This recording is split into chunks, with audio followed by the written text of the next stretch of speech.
Jorge Olson.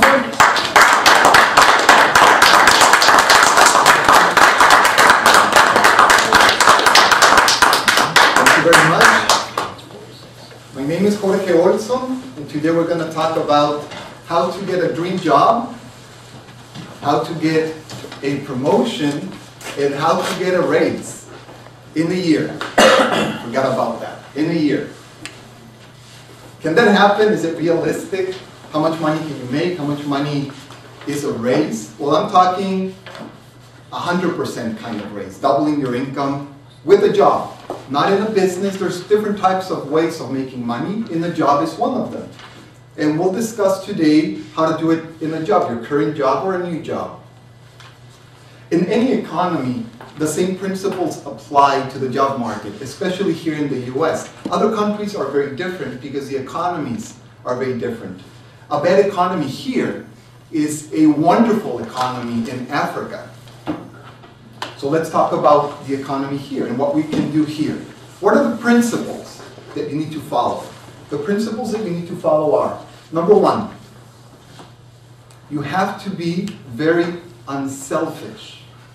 Yes, even though you want money, you have to be very unselfish. That's number one.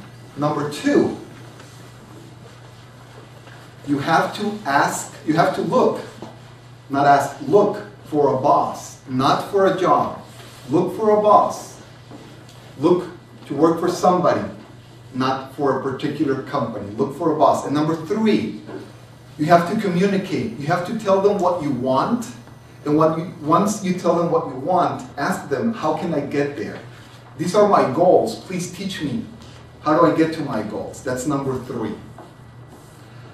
I learned this, you can say, a combination of the hard way and the easy way, depending on how you look at it.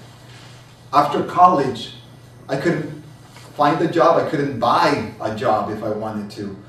And I applied, 220 applications. I couldn't land a single interview. It was horrible. It was horrible. Nothing. And I was applying for everything that you can imagine. It didn't matter. I just needed a job. So I started working part-time. I started teaching at a language school. $10 an hour, 2 hours a day, but hey, gas was maybe $1 a gallon, so at least it paid for gas. Right, and that was my philosophy. It pays for gas so I can go out and continue looking for another job. And that's what I did. And I used rule number one, be unselfish. The way I used it was very simple. I had students, and I wanted to learn the most I could from them.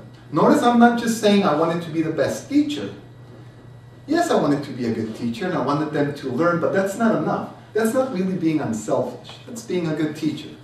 What I wanted to do is really be unselfish. And what I did was I got interested in my students. Everything, what they thought, where they came from, what they wanted in life, why were they here? And I learned a lot of very interesting things from my students. For example, nobody was from San Diego. Almost nobody was from the USA. They were all from all over the world. France, Germany, Latin America, Korea, China, all over the place. And they were all executives, and they were learning languages in San Diego because it's sunny.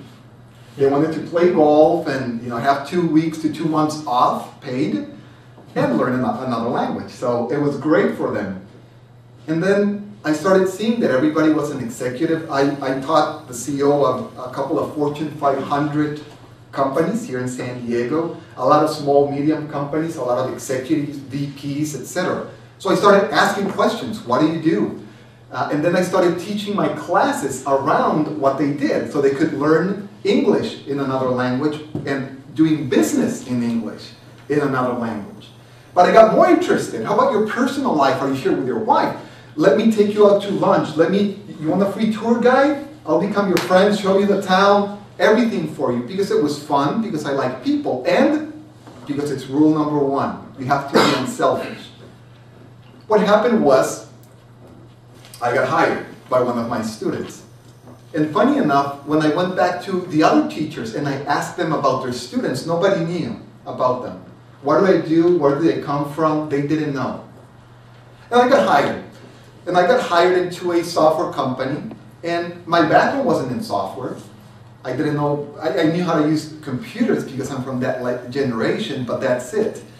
So what did I do? I did the second thing. I asked the person, because now I found the person. I didn't look for a job, I looked for a person, right?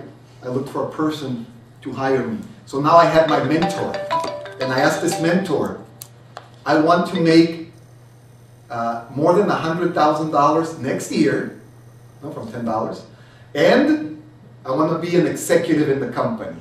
And after he laughed hysterically, he told me exactly what I needed to do, and he told me, if you do A, B, C, I'll keep my word.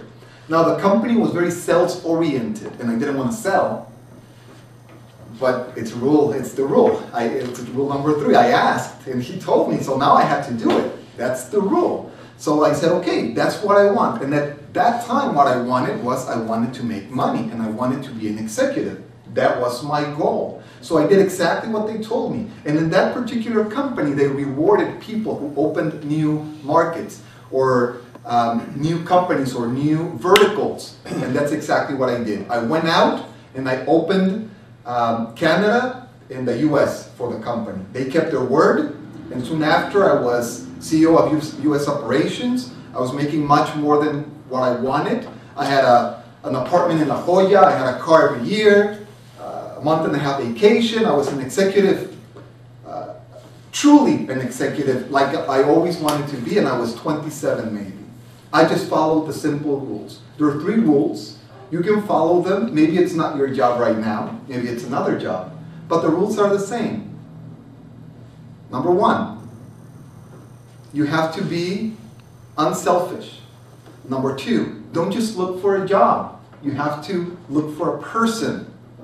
Look for a person to work for. And number 3, communicate. Tell them what you want, what your goals are. I want to make $100,000. I want to make 70. I want to make 20,000. Whatever your goals are, and ask them, how can I get there? Thank you very much.